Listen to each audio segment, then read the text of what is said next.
আবার চলে এসেছি দুই দিদির রান্নাঘরে। তো আমার তো নবরাত্রি পুজো চলছে, তাই ভালো করে ভিডিও আসছে না। তো এখন পুজোতে যা যা আর কি মার ভোগ হয় সেইটুকুনি আমি দেখাবো। পুজো শেষ হলে আবার আমি ঠিক মতো করে ভিডিও দিব। তো আমার আজকে হলো মাকে ভোগ দিব, সাবুদানা দিয়ে লুচি বানাবো আর পেঁপে আলুর তরকারি। তো আপনারা পাশে থাকুন, দেখতে থাকুন।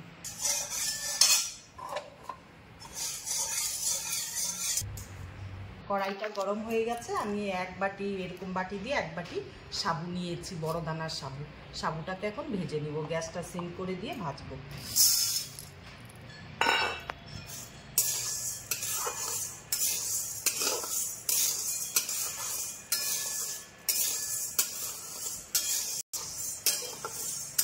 ভাজা হয়ে গেছে, এখন নামিয়ে ঠান্ডা করে দিয়েছি।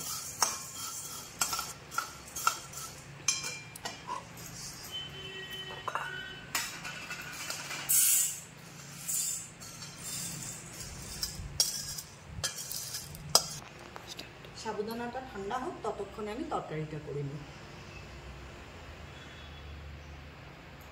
আমরা এখন সরষের তেল ইউজ করি না, হয় ঘি নয় সাদা তেল। আর আমি আলু পেঁপেগুলো কেটে রেখেছি, এইভাবে আলুগুলো কেটেছি, পেঁপেগুলো এইভাবে ছোট ছোট করে কেটেছি।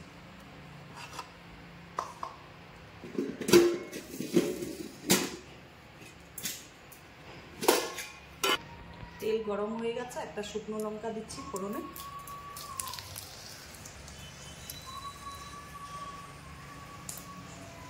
আর অল্প মেথি দিচ্ছি ফোড়নে, শুধু মেথি।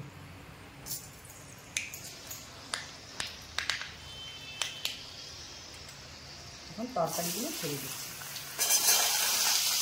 একটা টমেটো দিয়ে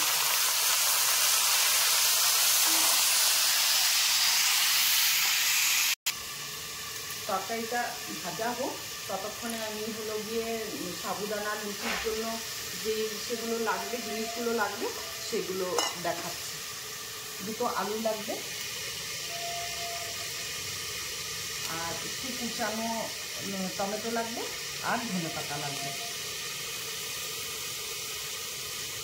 তো আলুটাকে আমি ম্যাশ করে নিচ্ছি। আমি দুটো আলু আমি প্রেশার কুকারে সেদ্ধ করে নিয়েছি, এখন আলুটাকে মাখবো। এটা আমি হাত দিয়ে ম্যাশ করবো।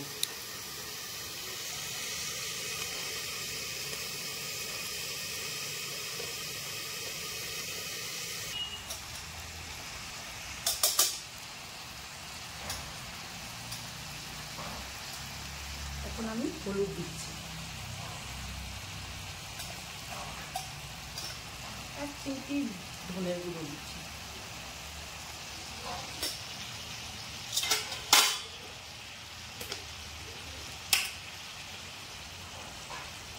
একটু জিরের গুঁড়ো দিচ্ছি।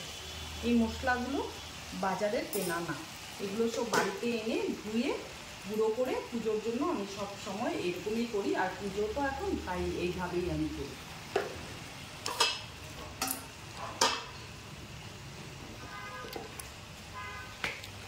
এক চামচ নুন দিচ্ছি।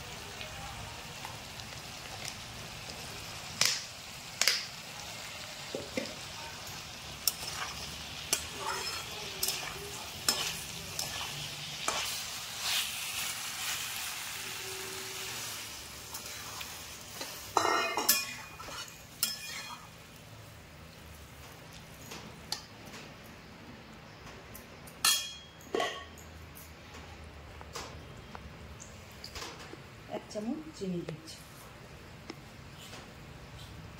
হাফ চামচেরও আরও কম দিয়েছি, 1.5 চামচ চিনি দিচ্ছি টোটাল। এখন তরকারিটা ঢেকে দিব, ফুটে গেলে নামিয়ে নেব।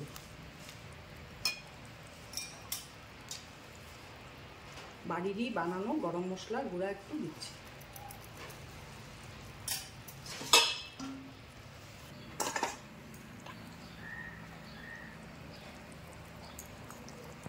আলুটা মেখে রেখেছি ভালো করে। এবার আমি সাবুটা হলো গিয়ে ভেজে ওই যে মিক্সিতে গুঁড়ো করে নিয়েছি, এটার মধ্যে সামান্য একটু লঙ্কা অ্যাড করছি, একটুখানি। বাচ্চারা খেলে পরে তাও লঙ্কা দিবেন না।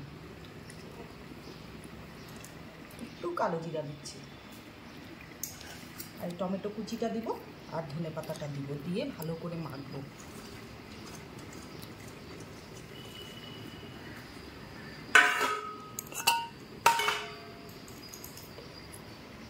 তো আমি নিরামিষ যেহেতু মাখবো, সেহেতু আমি আমুলের ঘি ইউজ করছি, সাদা ঘি।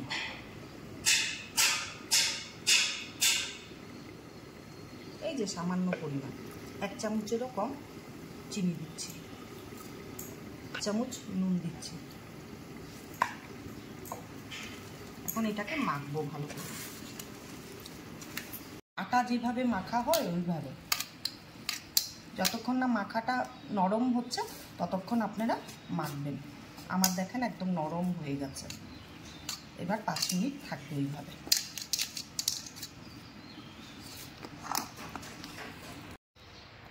লুচি ভাজার জন্য কড়াইতে আমি তেল দিচ্ছি।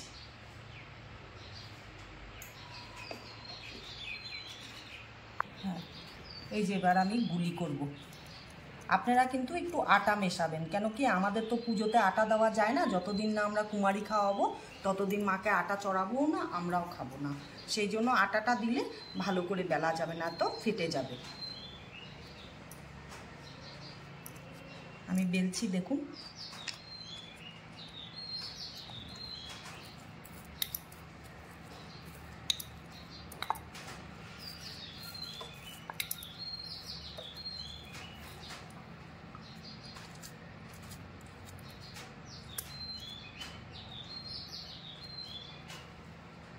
এইভাবে বেলে নিয়েছি আমি, একটু মোটা মোটা হবে, যেহেতু আমি আটা দেইনি, দিতে পারবো না বলেই দিলাম।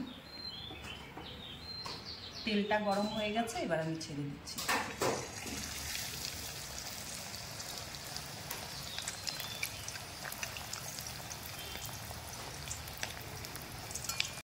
এই যে লুচিগুলো ভেজে নিয়েছি, আর আমি ময়মে ঘি দিয়েছি, আপনারা চাইলে সাদা তেলও ইউজ করতে পারেন।